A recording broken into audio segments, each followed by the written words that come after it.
Morning student. In class 6 subject SST में history में अपना चैप्टर चल रहा था 7। अशोका के बारे में ये चैप्टर है जिसने कि गैव अप किया था वॉर को। वॉर लड़ाई छोड़ दी थी उसने एक टाइम पे। तो उसके बारे में हमने पार्ट फर्स्ट में पढ़ा था कि कैसे उसने उसका जो एम्पायर था वो कैसे था, कहाँ तक फैला हुआ था और एम्पायर और किंगडम में क्या डिफरेंस होता है। आज उससे आगे बढ़ेंगे अपन ruling the empire. The area जो एम्पायर था उसका वो बहुत ही लार्ज था, बहुत बड़ा था और डिफरेंट पार्ट्स में उसके जो रूल्स थे वो भी डिफरेंट थे। The area around the Pataliputra was under the direct control of the empire. जो एरिया था, जो पाटलिपुत्र का जो एरिया था वो किसके कंट्रोल में था? एम्पायर के कंट्रोल में था, डायरेक्ट एम्पायर के कंट्रोल में था। This meant that officials were appointed to collect tax from farmers, herders, craftspersons and traders who lived in the village and town in the area। और जो एरिया पाटलिपुत्र का जो एरिया था जहाँ पे एम्पायर का डायरेक्ट कंट्रोल था, तो एम्पायर था, जो राजा था, जो एम्परर था, वो क्या करता था? वहां के जो अधिकारी थे, जो ऑफिशियल्स थे, उनको वो अपॉइंट करता था। और वो क्या करते थे? वो अधिकारी वो टैक्स वसूल करते थे। किससे? जो फार्मर्स थे, हार्डर्स थे, क्राफ्ट पर्सन थे, उन सबसे वो टैक्स वसूल करता था जो कि गांव और शहरों में रहा करते थे। इसके अलावा कई तरह के स्पाइस होते थे, मैसेंजर्स होते थे। जैसे स्पाइस होते थे जासूस होते थे, मैसेंजर्स होते थे, जो कि क्या करते थे? जो ये ऑफिसर्स होते थे इनका ध्यान रखते थे, वॉच करते थे उनको। और अगर कोई भी डिसऑबे करता था, यानी जो एम्परर के जो रूल्स होते थे, जो उसके निर्देश होते थे, उनको डिसऑबे करता था, तो ऑफिशियल जो होते थे, जो अधिकारी होते थे, वो उनको पनिश किया करते थे। और इसके अलावा जो ये जासूस है, जो मैसेंजर्स है, उनको डायरेक्ट कंट्रोल करता था। उनको जो देखता था वो एम्परर खुद देखता था।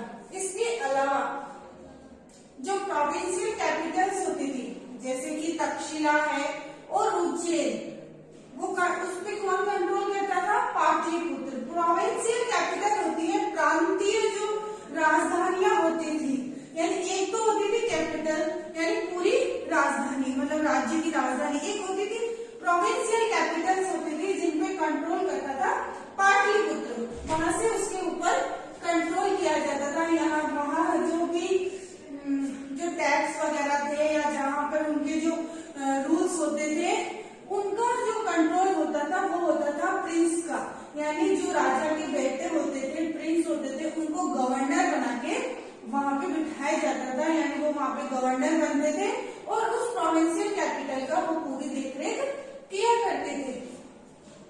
और जो ये कंट्रोल करने का काम होता था, जो एम्परर था वो अपनी किसकी हेल्प लिया करता था? जो रॉयल जो फैमिली मेंबर्स होते थे उनकी हेल्प से वो वहां पे ध्यान रखा करता था वो पूरे राज्य का।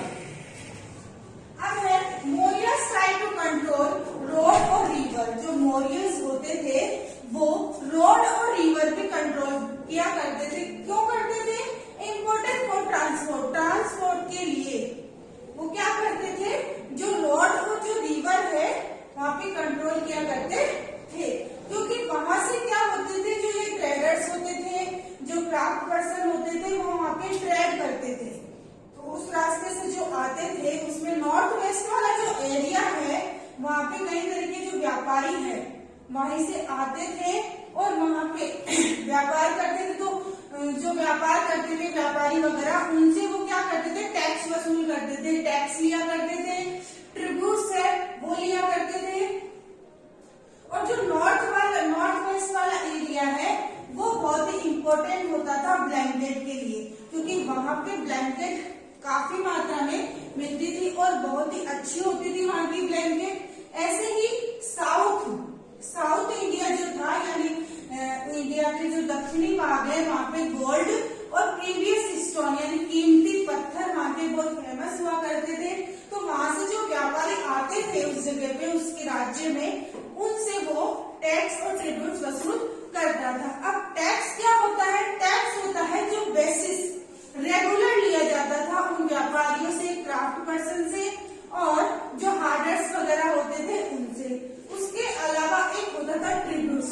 अब ट्रिब्यूट्स क्या है? ट्रिब्यूट्स टैक्स के जैसे नहीं होता कि उसको रेगुलर बेसिस पे लिया जाता है।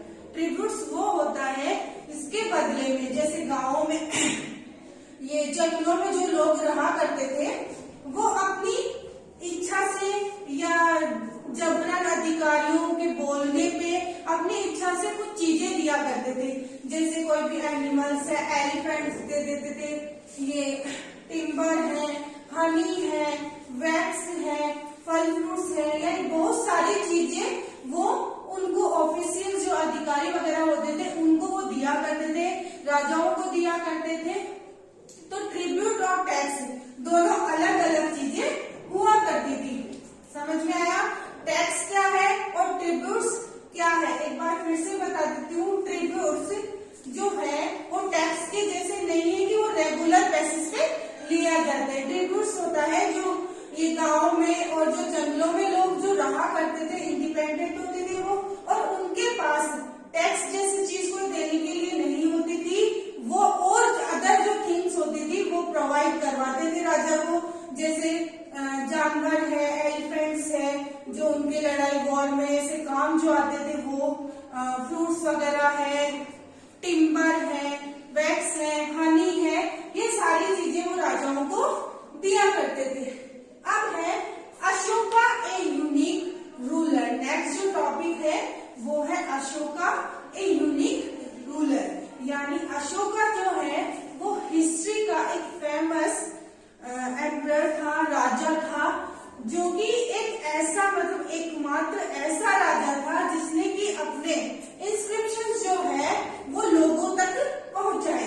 इंस्क्रिप्शन मतलब अपनी जो जीवनी है, उसकी जो लड़ाइयां है, उसने अपने टाइम पे कितनी लड़ाइयां लड़ी, कितनी उसने विजय की, कितनी उसने हारी, ये सारे जो उसके इंस्क्रिप्शन जो निर्देश हैं वो सारे उसने लोगों तक पहुंचाए। कैसे पहुंचाए?